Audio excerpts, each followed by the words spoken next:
Hello, friends. If you're hearing this intro, that means that I have now had a baby, which is very, very exciting. But it also means we will be taking a little break from new episodes through the summer. In the meantime, we thought it might be fun to revisit some of our favorite episodes from the early days of this podcast that you may have missed. We will be back in September with new episodes, and we look forward to being with you then. Thank you so much for listening and for your support always. On the About page of the Century of Black Mormons database, Paul Reeve writes, in the months leading up to the 2012 presidential election between Barack Obama and Mitt Romney, a few media outlets reinforced the public perception that members of the Church of Jesus Christ of Latter-day Saints were predominantly white. A reporter for the New York Times speculated in a Times online video that there were only a very small number of Black Mormons, a couple of thousand max, or somewhere between 500 to 2,000. Likewise, Jimmy Kimmel asked on Jimmy Kimmel Live, "Are there Black Mormons?" I find that hard to believe. These questions asked in 2012, Reeve writes, highlight the historical amnesia that dominates the public perception. The irony lies in the historical evolution of that public perception. Black saints were among the first to arrive in the Salt Lake Valley in 1847 and have been a part of the Mormon experience from its beginnings, end quote. One of those first to arrive in the Salt Lake Valley was a man named Green Flake, a man who has gone virtually unnoticed in the history of the church until Mauli Bonner recently felt led to make a movie all about him. Perhaps best known to our audience as a member of the Bonner family, Mauli Bonner has been a vocal coach for prominent stars including Katy Perry, Ariana Grande, and Fergie. He is a first-time writer, director, and producer on the upcoming film His Name is Green Flake. W. Paul Reeve is the Simmons Chair of Mormon Studies in the History Department at the University of Utah. He is also the project manager and general editor of a digital database, Century of Black Mormons, designed to name and identify all known Black Mormons baptized into the faith between 1830 and 1930. The database is now live at centuryofblackmormons.org. Today's conversation might challenge some of what we think we know. We are grateful for the professional historical perspective of Dr. Reeve and the personal views of Mauli as a Black member of the church. We invite you to learn more about much of what is discussed today by reading the Gospel Topics essay, Race and the Priesthood, which states, "Today, the church disavows the theories advanced in the past that Black skin is a sign of divine disfavor or curse, or that it reflects unrighteous actions in a premortal life, that mixed race marriages are a sin, or that Blacks or people of any race or ethnicity are inferior in any way to anyone else. Church leaders today unequivocally condemn all racism, past and present, in any form."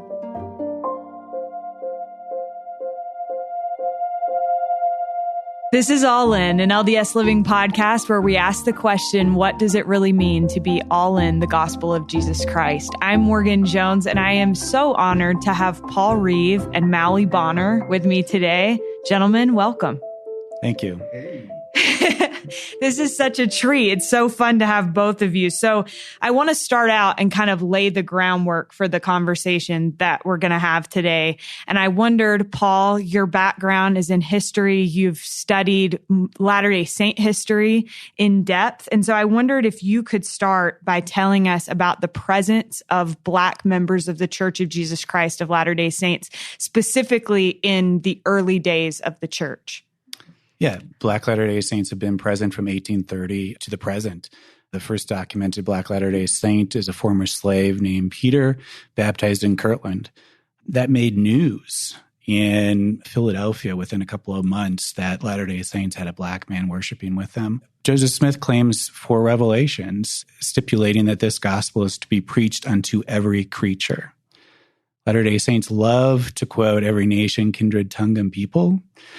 Joseph Smith says 4 times, every creature, no ambiguity. And early Latter-day Saints took that seriously.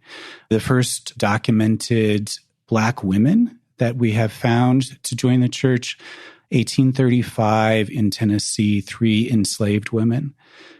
And you have free Black as well as enslaved Black Latter-day Saints from the beginning. And they are a part of the Latter-day Saint story. We have white Latter-day Saints enslaving their fellow Black Latter-day Saints. And, Black Latter-day Saints have been there from the beginning. So this was obviously not a popular thing outside of the church. And like you said, made news that Latter-day Saints had Black members worshiping with them. Talk to me a little bit about the context of that and what the significance of that would have been, and how your understanding of how Black Latter-day Saints were treated by their fellow members of the church. Well, you have to understand that Latter-day Saint tradition is born into a fraught American racial culture. The 1830s are really animated by questions about race and slavery, and where do people who are not white fit into a hierarchy of whiteness. And Latter-day Saints, at least in the first couple of decades, are embracing Native Americans, African Americans, and it leads to accusations that they are facilitating race mixing, that they are trying to disrupt the racial hierarchy. So, for example, in Missouri, one accusation leveled against them is that they have opened an asylum for rogues and vagabonds and free Blacks. They are inviting the very people that the rest of white society knows should be excluded and even enslaved. And so those accusations create tension, with Latter-day Saints in the surrounding host society. We have evidence that, Joseph Smith is sanctioning the ordination of Black men to the LDS priesthood. And these are questions that are animating Protestant Christianity in the United States at the same time. So the Methodists and the Baptists and the Presbyterians are dealing with this. Northern Methodists, Northern Presbyterians, Northern Baptists suggest to their Southern counterparts that if you are enslaving people, you should not hold priesthood authority in those traditions. You shouldn't be accepted as a missionary. And Latter-day Saints are baptizing and ordaining enslavers as well as their enslaved, right? So ultimately, the Presbyterians and the Methodists and the Baptists split over these questions along a north-south divide before the Civil War. And the Latter-day Saints, cast a wide net, which works for them when they're living in southern and northern communities, right? So in northern branches of the church, they are ordaining Black men to the priesthood. In southern branches, white enslavers are presiding over these branches. They are the priesthood authorities. And sometimes their Black enslaved are also then baptized and included in the same branches. That works, right, until they gather all to the Great Basin after 1847. Then the Latter-day Saint leadership has to figure out what to do with these people who have now all gathered to the same location without any predetermined laws to govern the relationship between white enslavers and Black enslaved. I can't imagine what that ward must have been like. The tension within those wards as they came together. When one's like, this is the way it's supposed to be, and one is like, there's no way it's going to be that way. I can't imagine. Yeah, you obviously have abolitionist sentiment that is animating, especially Northern Latter-day Saints, right? They are rightfully just disgusted by slavery and consider it a great evil. And Southern Latter-day Saints obviously use the Bible to justify it, like the rest of Protestant Christianity had been doing. I think it's such a fascinating, it's almost like where you feel like something's about to hit a boiling point. And so it does when they reach the Great Basin, it reaches a point where a decision has to be made. And Paul, you have talked a lot about how that is when Brigham Young implemented things. So talk to me a little bit about what happened as a result of that. So I think it's important to note that slavery arrives in the Salt Lake Valley in July of 1847, actually 2 days before Brigham Young arrives. July 22nd, 1847, 3 enslaved men arrive in the advance company. 42 men, 27 wagons, and 3 enslaved men are a part of that advance company. The first encampment is present day, roughly 1700 south, 5th east. It's called the First Encampment Park. Their names are etched in the stones in that park, which commemorates their arrival in the Salt Lake Valley. And Green Flake, Harkley, whose emancipation name is Wells, and Oscar Crosby, whose emancipation name is Smith, are those 3 enslaved men who are in the Salt Lake Valley on July 22nd, 1847. They're already plowing and planting by the time Brigham Young arrives on July 24th. So enslavement arrives. It's a part of the Latter-day Saints story. It's here in July of 1847. But you have to remember there are no pre-existing laws to govern what that means. And when Utah becomes a territory as a part of the Compromise of 1850, the principle of popular sovereignty allows each territory to figure out whether they will legalize enslavement or not. And in 1852, the territorial legislature, which is presided over by Brigham Young, who, remember, is governor of the territory as well as president of the LDS Church, and the entire legislative body are Latter-day Saints, and it includes several apostles, including Orson Pratt, who is a legislator as well as an apostle. And those roles just dramatically overlap in this legislative session. So they have to try to figure out what this all means, right? You have white enslavers as well as black enslaved. You have free black people in the Salt Lake Valley who have also arrived in 1847. They are among the earliest pioneers into the Salt Lake Valley. So that legislative session, they craft a bill called an Act in Relationship to Service, where they define the legal relationship between white enslavers and the black enslaved. And it produces a debate in which Brigham Young first openly articulates a racial priesthood restriction within the Latter-day Saint tradition. So it's the context of a legislative session, but it also has theological implications as well. Fascinating. These are things that I am not very familiar with, admittedly. So I'm curious, Mauli, for you, are these things that you grew up hearing, or when did you become familiar with these aspects of Latter-day Saint history? Well, I knew some little bits and pieces. And for my mom in particular, for her testimony to thrive, she had to learn more and understand the history of her people within the church. Right. And so we knew about Joseph Smith and his words and what he taught, and then the scriptures and what they taught.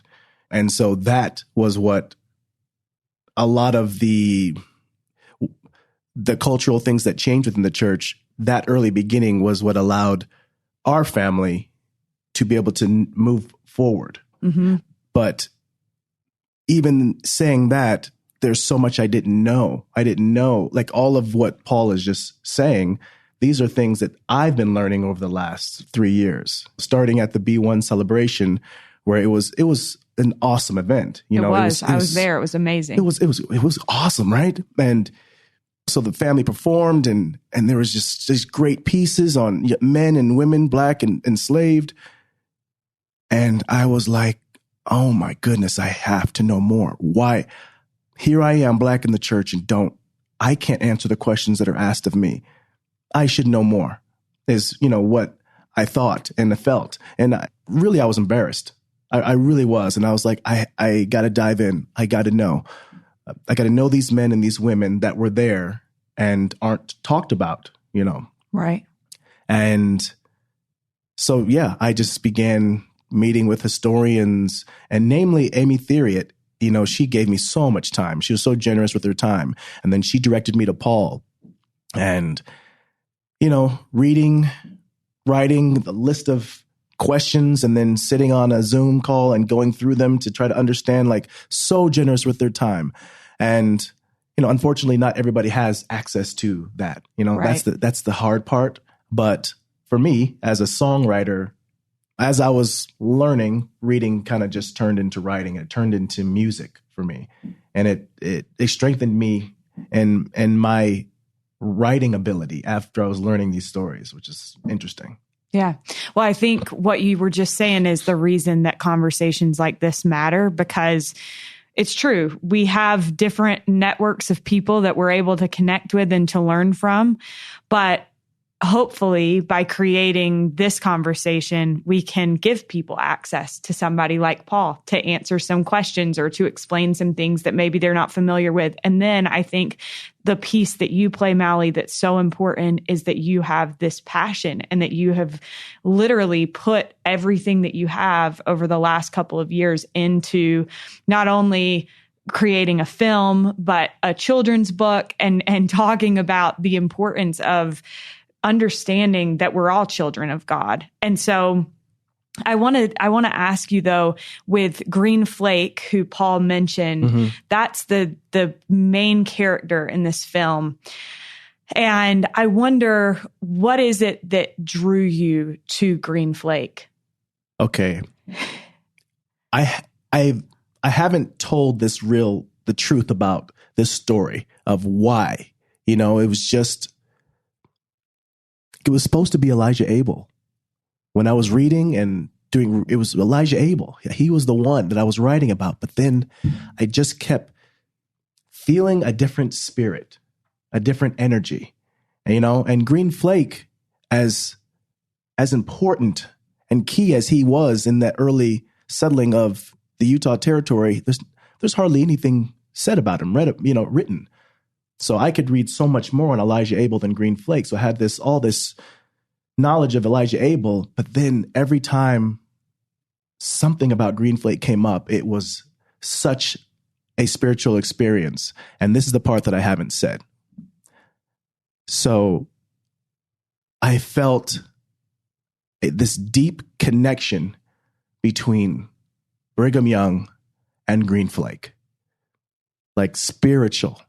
And I can't even explain it. And I don't tell it because I don't know that everybody is spiritual like that. And I don't want them to be like, oh, well, I don't know about the hocus pocus. But man, the presence of those two men with me. And I felt at that moment, oh my gosh, it's their story. It's their connection. It's Green Flake. So the work that they're doing on the other side, they need this to happen. The work that Brigham Young is doing, because we all can look and Google and find all the stuff that he said. And we're like, really? You got to be kidding me. But then now there's these nuances of relationships, like with Green Flake, that we'll never know. We'll never know that about this prophet, Brigham Young, if we don't tell the success of Green Flake in leading in that pioneer trek. And as I began learning more about Green Flake, it just unraveled. The story unraveled and all the pieces kind of came together. I wish it was called Green Flake and then the 200 or so different people that you're uncovering, it was the name of the movie. I hate that I have to single out. Yeah. That's the hardest part, knowing that there's so many more and me not knowing is this the one movie? Is this the one time we get to tell it? That's the scary part for me. Because we'll see. Time will tell whether or not people will receive it and want more, or whether it's like, okay, that's enough. And so I hope that this is just the beginning of learning more about our culture, white, black, our culture. Absolutely. So I wonder, Paul, if you could tell us, I saw the screening of the film. I looked Green Flake up and read what is available online about his history. But I wonder if you could just tell us who this person is, the significance of his role in that pioneer trek. And then I want to talk about, what is historically accurate in the film and what artistic liberties you took, because they're always taken. So, Paul? So Green Flake is enslaved to Madison and Agnes Flake and is baptized in 1844 in Mississippi. And the Flakes then move to Nauvoo, and Green Flake's story is the Latter-day Saint story. He then will move to winter quarters. We find him listed in a census at winter quarters in, I believe it's the 7th Ward, living next to another enslaved man named John Burton. And Flake will be included with Oscar and Hark as 3 enslaved men who are sent by their enslavers in advance of them to go to the Salt Lake Valley and to prepare homes and to plant crops so that when their enslavers arrive the following year, they will have a home to live in and food to eat. So, think about white privilege and how that's also bound up in the story of Green and Hark and Oscar. So their white enslavers arrive the next year, and those 3 enslaved men have done the work of preparing a place for them to live and planting crops to help welcome them the following year. So they are a part of the original pioneer trek into the Salt Lake Valley. The bigger company that includes Brigham Young, they will separate from Brigham Young in July. They and about 40 other men and 20 wagons separate, and they become then the vanguard group that arrives in the valley a couple of days ahead of Brigham Young. But nonetheless, that pioneer story includes those 3 enslaved men. And Brigham Young will basically rent Green's labor for a year, and then at the end of that year will free Green Flake. So talk to me if Brigham Young is the one that freed him, what do we know about the relationship between those two? I love, Mauli, what you said about, we don't know about the nuances, and obviously there are things that we're not aware of, but what do we know about that relationship? Yeah, unfortunately, we don't know a lot. I mean, speaking as a historian, right, we rely upon the written record. And so there are not a lot of written records that indicate the relationship there, other than it seems that Brigham Young is intent that Flake is not taken to San Bernardino into California and wants to ensure that there's a potential of freedom. And, this is typical. If you're an enslaver in the South and you have extra slave labor, you can basically sell the labor, right? In essence, rent out some of your slaves to someone that wants labor elsewhere. And that seems to be what happens with Brigham Young, rents Green Flake's labor for a year from the Flakes. So he doesn't go to California. And then at the end of that year, frees Green Flake, likely around 1852. So, we have a sense that Brigham Young is extremely uncomfortable with chattel slavery as practiced in the South. He attempts to strike a middle ground between the immediate abolitionists, who he also speaks out against, those who want immediate emancipation, right? It's a radical minority in the North. The fear of those who have concerns about race mixing is that you'll free 4 million enslaved people. What jobs will they have? They'll move north and intermix amongst white people. They'll darken the white race, make it unfit for democracy. Those are all fears that animate the questions about slavery and freedom. So enslavement is a twofold problem.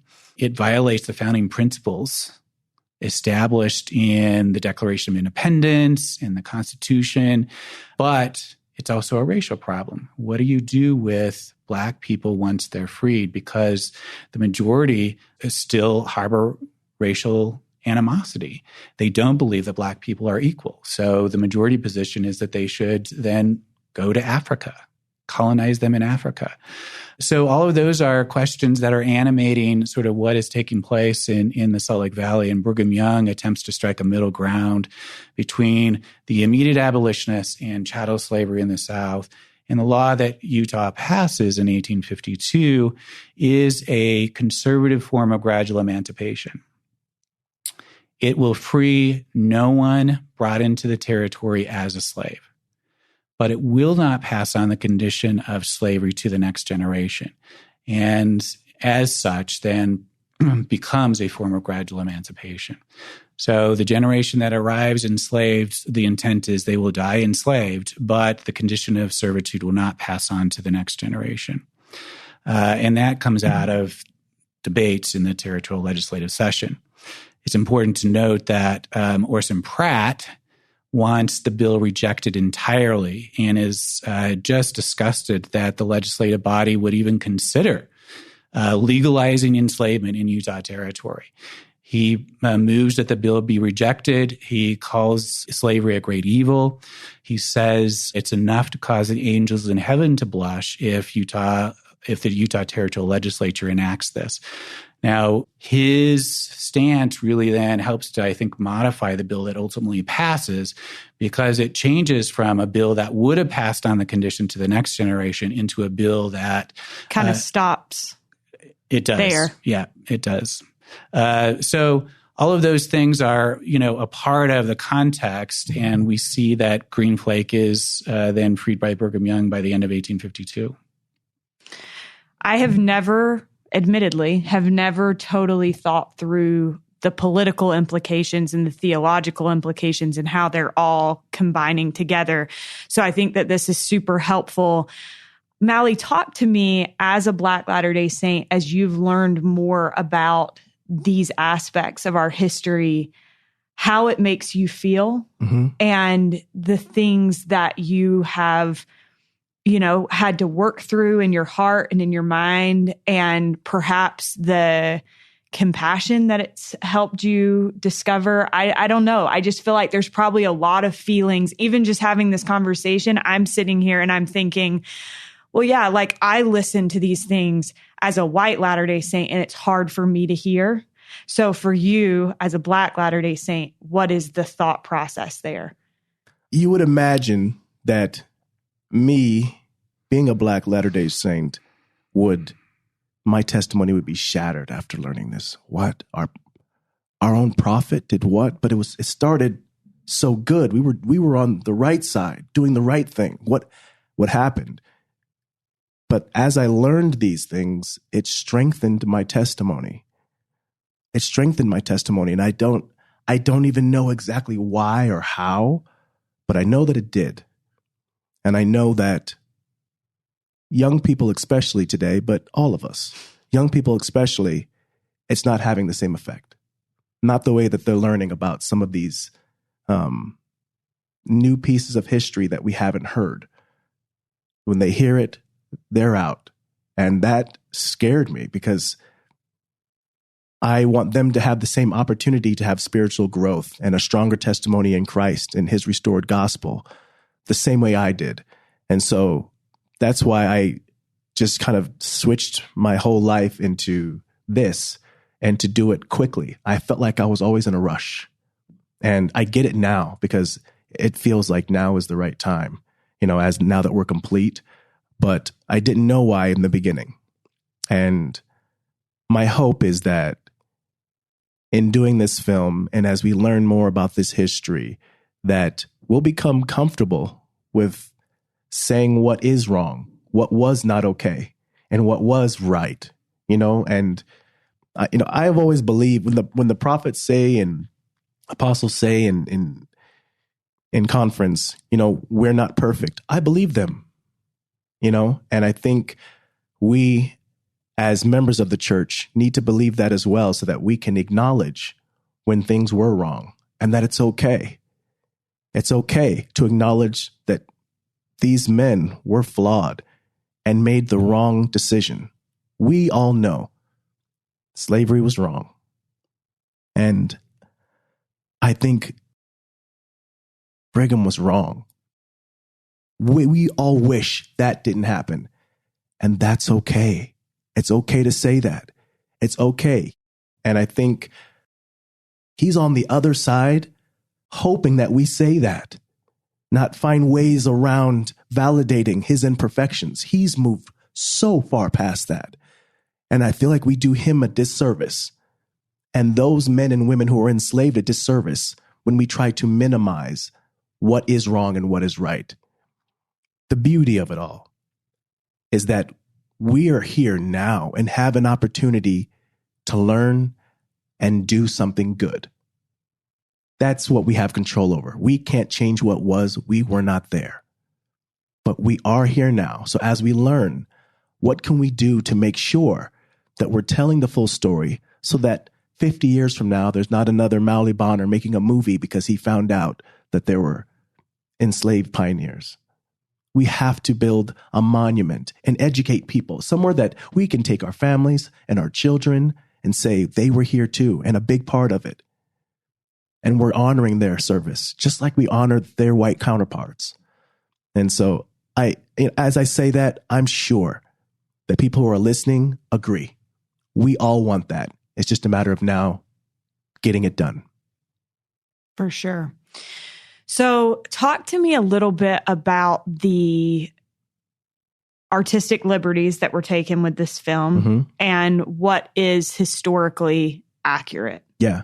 So, I mean, everything's artistic. Every single thing. Because I take a piece of a letter and make a scene out of it with multiple characters. You know, so if you go and just try to Google Green Flake, you'll see a little half page. Right. That's what I found online. Right. Right.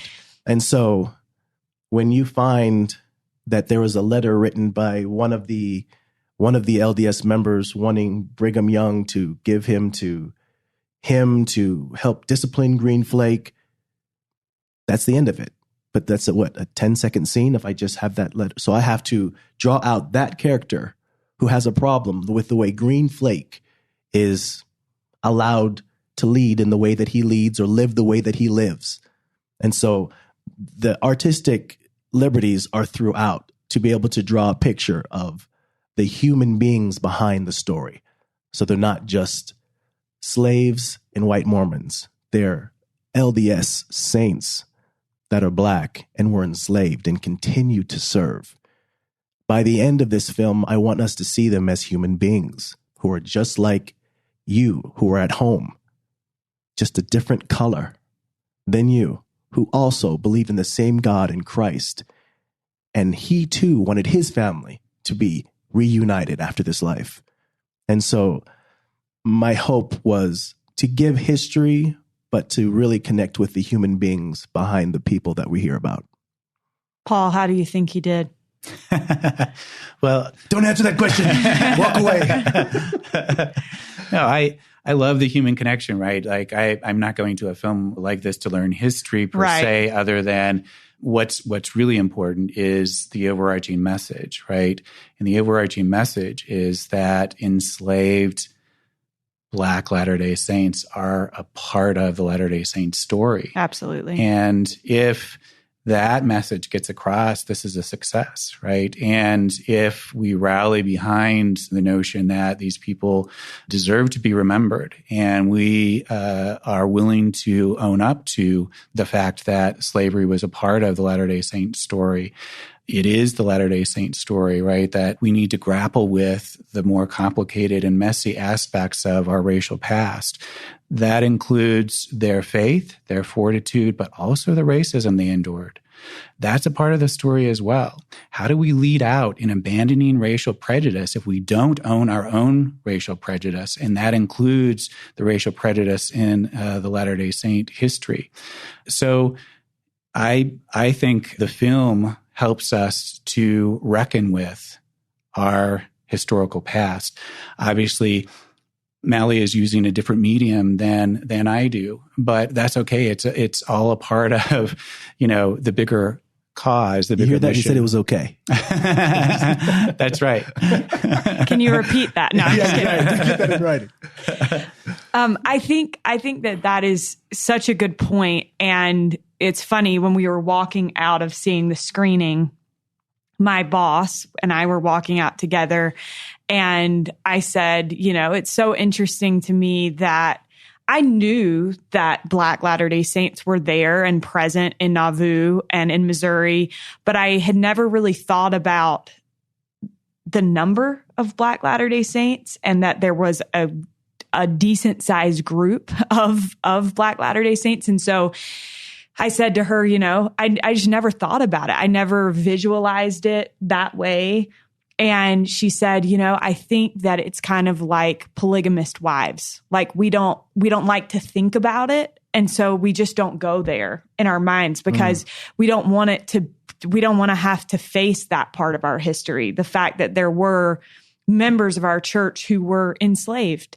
And so it's just like, oh, I'd rather not think about it.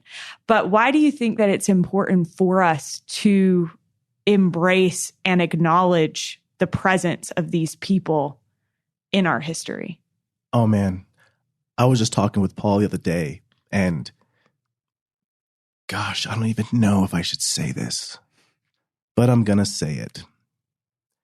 If we don't teach the history, then we have people, missionaries, seminary teachers, filling in the blanks for themselves. Right. And teaching that to next generations, to other people who we want to bring in.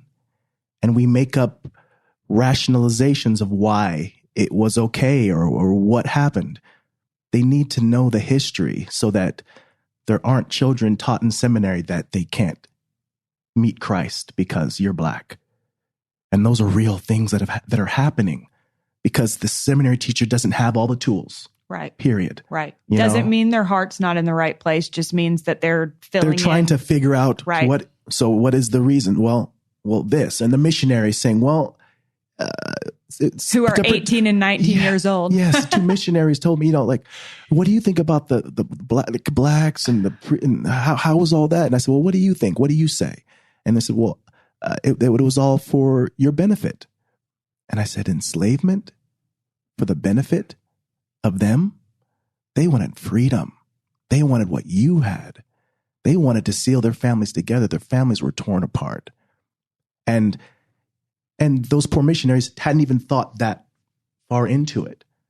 But they need those tools so that they can do the work that we're asking them to do, that we all need to do.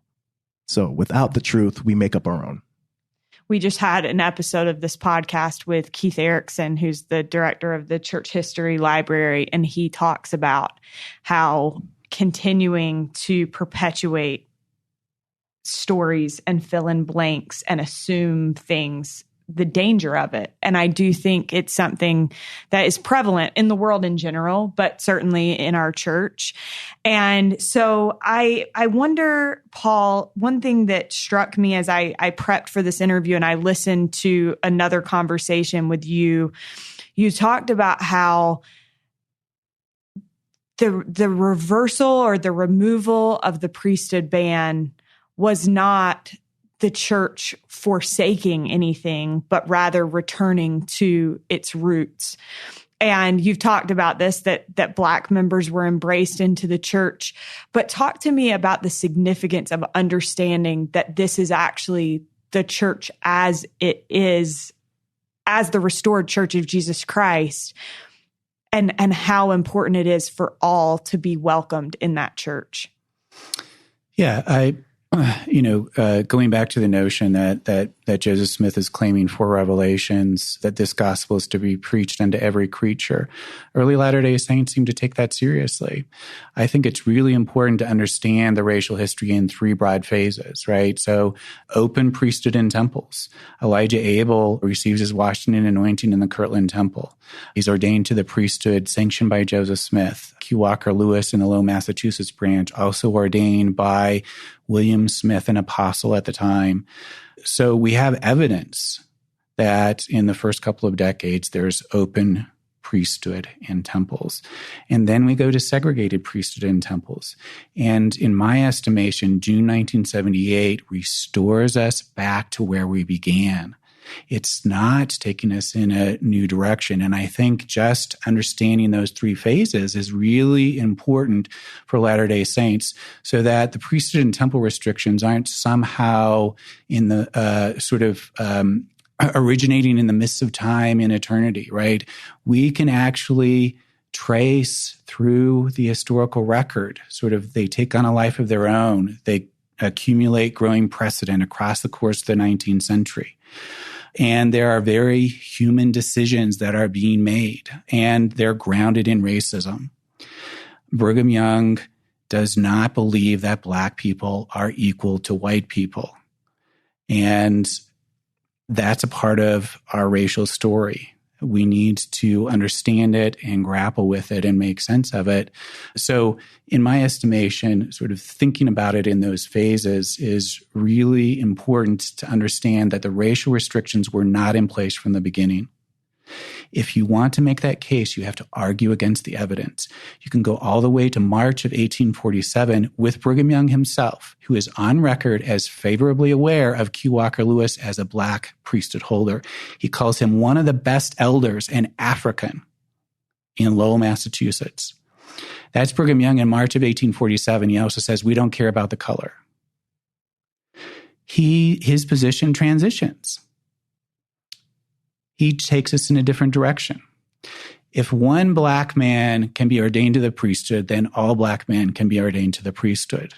And the database that I run at the University of Utah, we've documented, 4 Black men, 5, some of them who have passed as white, but nonetheless have African ancestry. The earliest Black woman just received full temple rituals. Her father was Black and her mother was white, so she's a mixed racial ancestry. By the time she arrives in Nauvoo, she's probably passing as white, but she receives full temple rituals in the Nauvoo temple. We have a formerly enslaved woman who is sealed to her husband after she arrives in Salt Lake. So we know now with DNA evidence that policing racial boundaries is absolutely impossible. So what was the purpose? What were we trying to accomplish? Those are the questions I think we need to ask, right? And maybe if you'll indulge me, I'll just share just briefly, like think about it this way.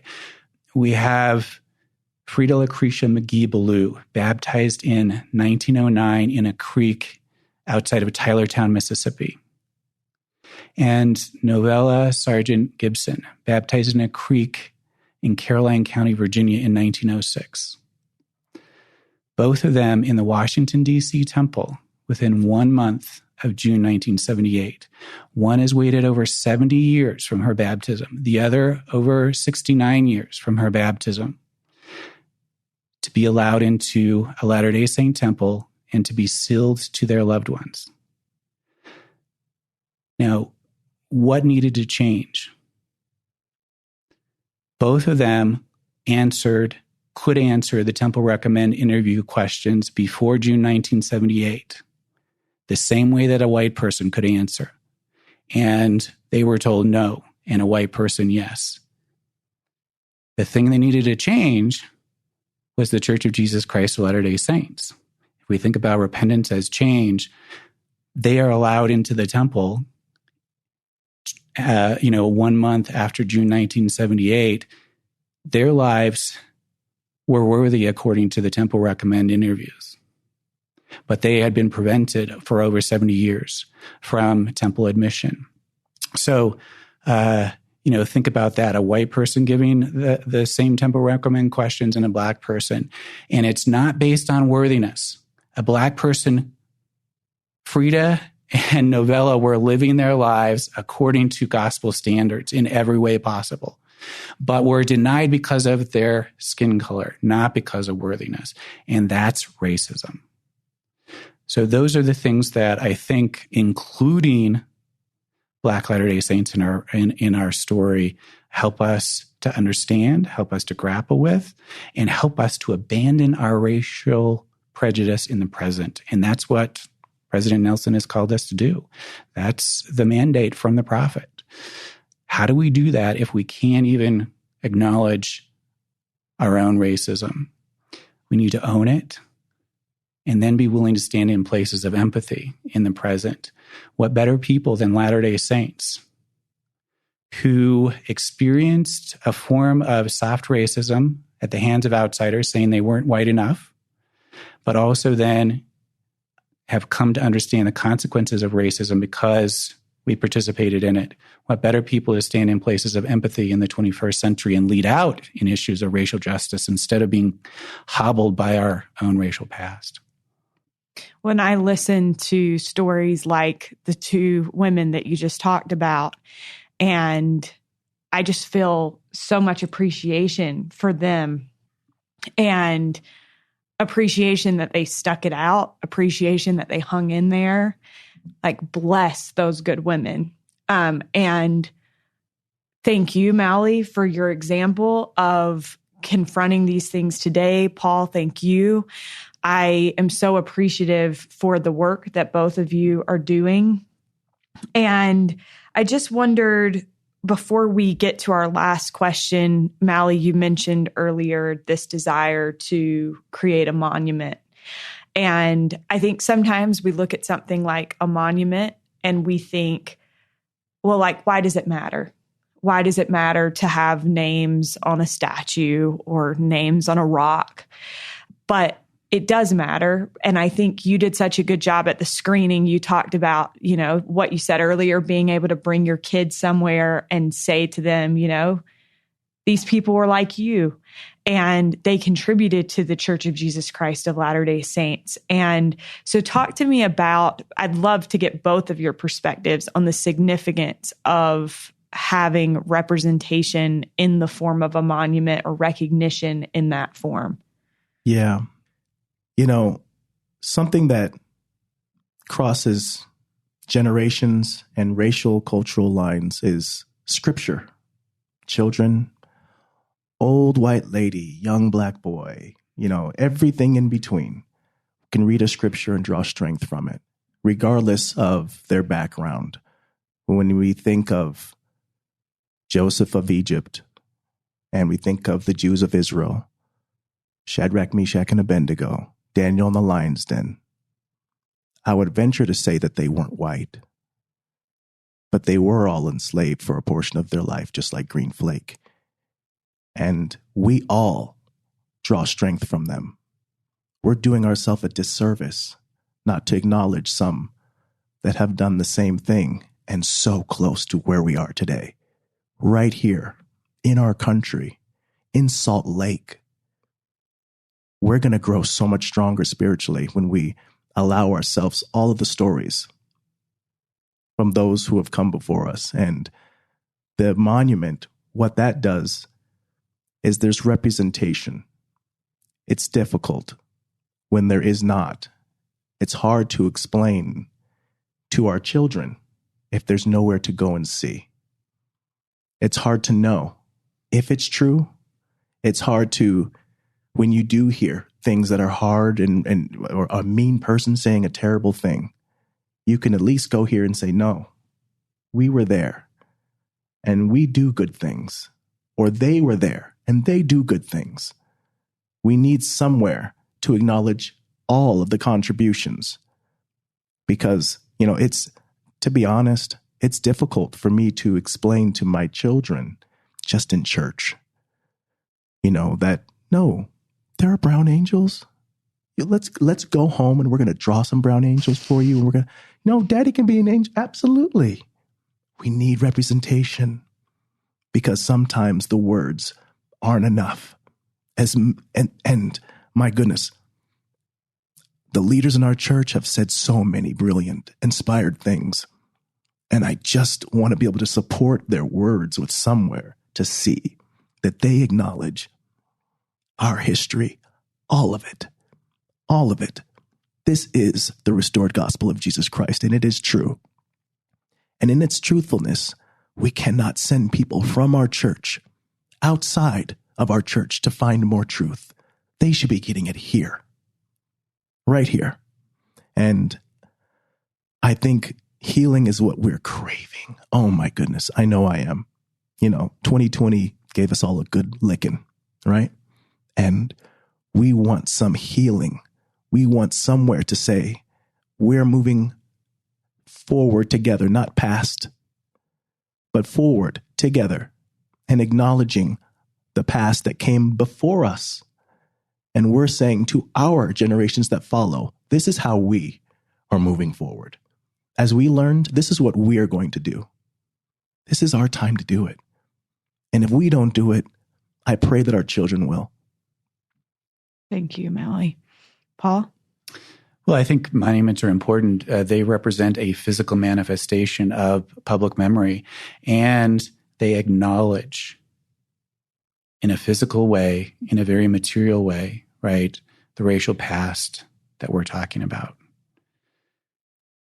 So no longer do we have to feel like Black Latter-day Saints have been erased from collective Latter-day Saint memory. But actually having, a physical monument provides a place where we are collectively remembering them, and the public can share in that and make meaning of it for themselves. So that's why I think monuments are important. My experience as a Latter-day Saint is that we tend to not talk about Black Latter-day Saints before June 1978. Because A, we might not even know that they existed, or B, we're uncomfortable acknowledging our own racism. And a monument like this is a way to acknowledge and remember them. The database that I run at the University of Utah, we're committed to identifying every known Black Latter-day Saint baptized into the faith between 1830 and 1930. We have 103 biographies loaded to the database currently, another 200 under research. By the time we're done, we'll be somewhere between 300 and 400 Black Latter-day Saints in the first 100 years of the faith. Their story is the Latter-day Saint story. The Latter-day Saint story is not complete unless all people are included. The body of Christ is not complete unless all members are included. And a monument is a way of acknowledging that, a physical way of acknowledging their story and including them in the Latter-day Saint story. Well, I just want to put in a plug because I have looked at that database before, and you've done a fantastic job with that. And I think it's such a great resource. I also think what you both just described to me is a way of turning the hearts of the children to the fathers and the hearts of the fathers to the children, right? And we without them are not complete. And so I think that this has been such a helpful discussion. I have learned a ton. I thank you for that. And my last question for you is, what does it mean to you to be all in the gospel of Jesus Christ? You can decide who goes first. You go first, because when you talk after me, I just sound so stupid. So you go smart first. That is not true. That is 100% not true. No, I agree with Morgan on that. Like, you can bring the fire at the end. Whatever, just go first. In the context of our conversation today, all in for me means all included. Everyone should be included. Our heavenly parents are the parents of a diverse family. They are the authors of diversity. They love all of their children the same. And that means we are all equal in our heavenly parents' sight. And until we start to treat each other equally, I think our heavenly parents are mourning for the way that their children have used race in the past to attempt to discriminate against each other. And that includes within the church. So all in means all included. Thank you. Mauli? Yes, all in. So I think of two things. My first thing that I think of are the early saints. Early. Jesus' time. Jesus lays down his life, dies on the cross. And then Peter, everybody's around. People look to Peter for strength now, and for them to watch Peter deny Christ. Those saints that stayed Christian after watching that apostle deny Christ, that's as all in as you get. All in, through someone's imperfection. How easy would it have been to say, okay, I'm not Christian anymore. If he's going to do that and he walked with Christ, how can I stay? But they did. And thank God they did. Because Christ lived and was real. And I think of Green Flake and other enslaved pioneers and free early Black pioneers, and for them to be giving their tithing and giving their labor to build the temple, knowing that they would not be able to seal their family together. That's all that mattered to them. More than anything, more than anyone could conceive an enslaved person who's only known their family to be torn apart, this was the place to heal that. And for that to not be complete, but to stay faithful to the end, how then can I say I'm out when I don't agree with something? I'm not out. I'm all in. I'm all in because we are a growing, evolving, restoring church. And all I can do is pray for our leadership. Pray for them. They're men doing the best that they can, day in and day out. And if there's something I disagree with, Lord, help me. Help me. Stay through it. Because look at us now. There were enslaved pioneers, and look at us now. We are leading out as a church. And I hope we continue to do that. So all in means if things aren't going well, don't chuck deuces. Stick your ground and stay for Christ. That's what you're in for. Thank you so much. Thank you both very, very much. A huge thank you to Mauli Bonner and Paul Reeve for joining us on today's episode. Learn more about how you can see His Name is Green Flake by visiting greenflakemovie.com. Again, that's greenflakemovie.com. Virtual screenings will begin June 8th. A huge thank you to Katie Lambert for filling in for Derek Campbell on this episode, and thanks as always to Derek for the final edit. We appreciate you listening, and we'll be back again next week.